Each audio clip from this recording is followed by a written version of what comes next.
The last time I was here, I think it was December Shotsuki, and wow, a lot of things have happened since then, but it's really so nice to see all of you people here today. You know, I think the recent wildfires and their aftermath are, of course, one event that's been especially difficult for all of us. But I would say that especially because of the unfathomable devastation and loss that our communities have experienced, I do hope that we can find guidance in our Buddhist teachings. The Buddhist teachings don't make our loss and difficulties go away, but I think that by offering the Buddha's wisdom and the Buddha's compassion, these teachings can help us face not only the difficulties of the recent wildfires, but also the loss of our loved ones that we are called to reflect upon at today's Shotsuki service. And now, for today's talk, what I'd like to focus on is another way that the Buddhist teachings can benefit our lives. And so besides giving us guidance in difficult times, I think it could be argued that the Buddhist teachings can actually make us happier. This was, in fact, the essential point of an article that I recently saw in the Washington Post that asked, "Why clergy are the happiest workers?" First, of course, as I think we'll see, the word happiest is used here in a broad sense. It doesn't mean that clergy are always laughing and joking. Although some are, definitely more upbeat than others, wouldn't you think? Wouldn't you say? But instead, I think the word happiest is referring here to the thing of finding satisfaction in one's life, to finding fulfillment in life. And the gist of the article was that clergy are the happiest people because they have a closer connection to their tradition's teachings, to their spiritual tradition. And this is true regardless of whether the tradition is Buddhist, Christian, or whatever. Now, of course, there are certainly people who find happiness in other walks of life as well, such as those that work in positions where they provide a valuable service to others, such as teachers or plumbers. I've met many happy plumbers. But what was striking in this article is that clergy are at the very top of this list of the happiest workers because they also directly or indirectly benefit from their spiritual tradition itself. Now, the article points out that one of the ways we see this benefit is that clergy have more than a casual connection to their tradition's teachings. Clergy or ministers are generally not only attending Sunday services, but throughout the week they're studying the tradition itself, which, of course, in the case of Buddhism, we call the Dharma, right? But they might also be leading study classes and discussions, as you heard announced today. But in addition, the article points out that even in the very act of preparing, for example, to give a sermon or Dharma talk, in preparing what to say and how to say it, clergy are inevitably also deepening their understanding of their tradition's teachings. But here's my question to you. Is it only the clergy or the ministers that can experience this deepening understanding? No, I don't think so. Here at Higashi Honganji, from time to time, we have lay people who share their understanding. For example, at a Mother's Day or Father's Day service.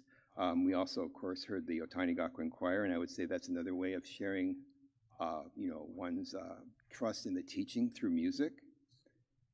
But there are also three groups or generations of Dharma seeds here who are lay members who have been active in studying and sharing the Dharma. And most recently, I don't know, is Anna Nakano Sanchez here? Didn't make it today. Okay, Anna Nakano Sanchez hosted the Coffee and Dharma discussion last Sunday.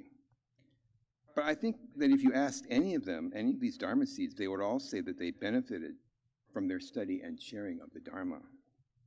But then also, we have a group of lay members who share a Dharma school story every month. at our Shotsky services. Today's story, as you heard, was given by Diane Hata, my wife. That's, just a coincidence, by the way. Well, maybe it's not a coincidence. There may be deeper causes and conditions there, but their videos are not only, live streamed on Facebook, but later on they're generally uploaded along with ministers' talks to the temple's YouTube channel. And by the way, the easiest way to find the temple's YouTube channel is just to go to YouTube and then search at YouTube for Higashi Honkanji Buddhist Temple. And then, as all the YouTube content creators say, if you like what you see, hit the like and subscribe buttons. So as many of you may know, if you've been on YouTube, the more likes and subscribers that a channel has, the more its content gets seen. So you'll be helping out the temple and the Dharma. Now, so here's a screenshot of the most recent additions to the YouTube channel. So, the thumbnails here are showing, when the thumbnails show ministers speaking, as you can see in some of them here, these are generally Dharma talks. And then, of course, the book covers, the thumbnails with book covers are Dharma school talks.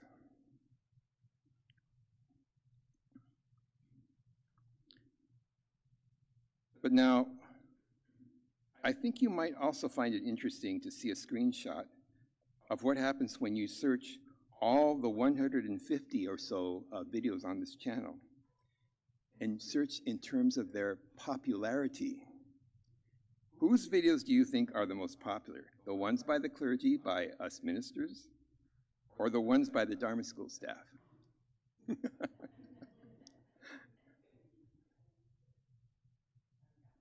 Okay, wow. Irene, your Too Many Mangoes had how many views? 39,000?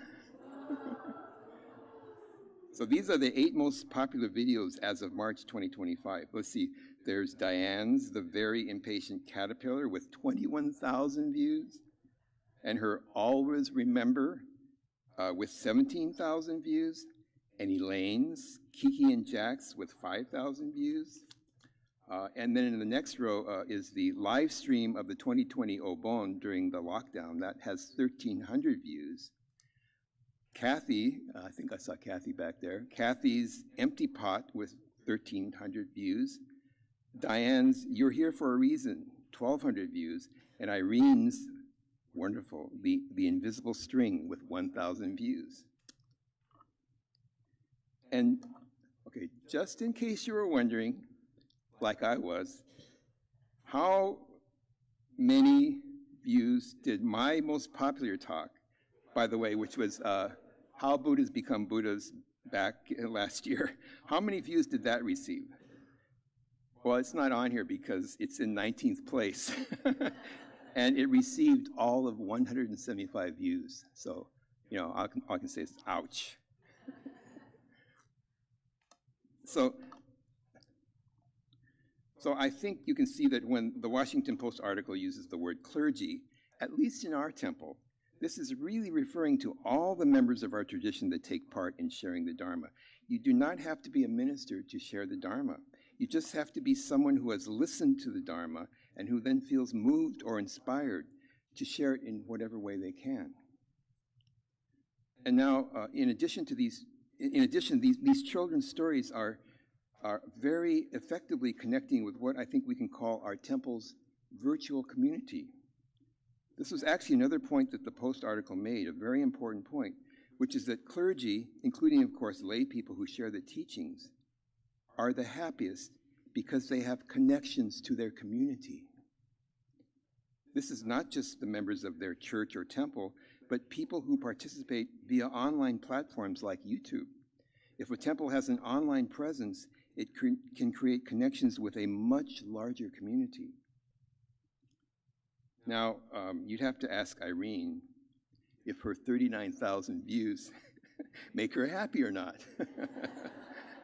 I mean, it would certainly make me happy, but I think that Irene's a little more modest than I am. But I will say that when I once mentioned to Diane that her Always Remember video received 17,000 views, she was pretty happy, especially when I sort of sheepishly admitted I'm happy if my talks even get 100 views. But of course, it's not really the view counts, but the satisfaction. What's really important is the satisfaction that one receives by sharing the Buddha's wisdom with others. At least that's what I'm telling myself. One other point the Post article made is studies have shown that by having a deeper connection to their tradition's teachings, clergy and all the people who share their tradition's teachings are also better able to handle life's ups and downs. Let me close my laptop here.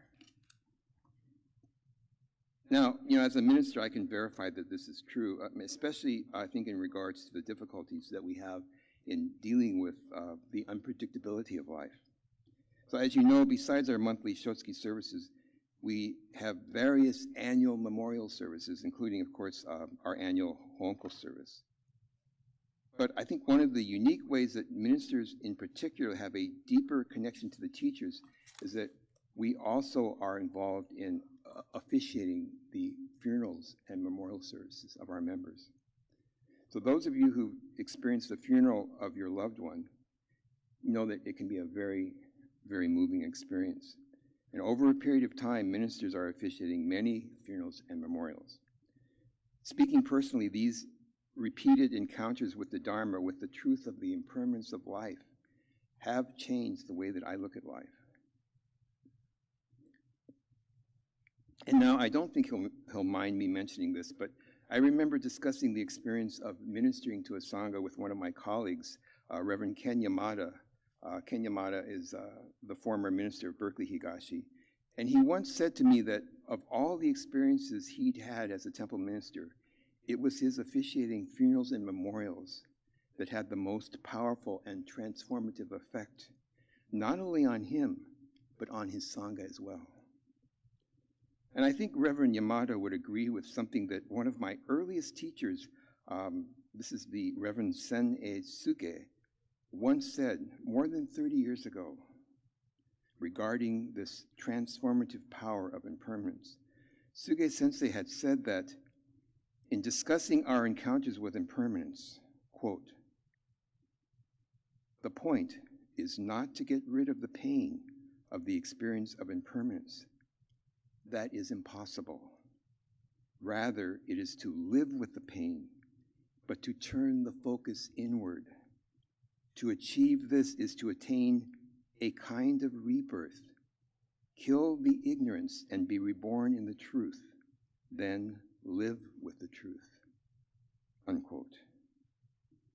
I think there's a lot to unpack in Suge Sensei's statement, but most importantly, I think the reason that Suge Sensei says, turn the focus inward, is because the underlying cause of our difficulties with impermanence is actually the ignorance within us, within our own unawake minds.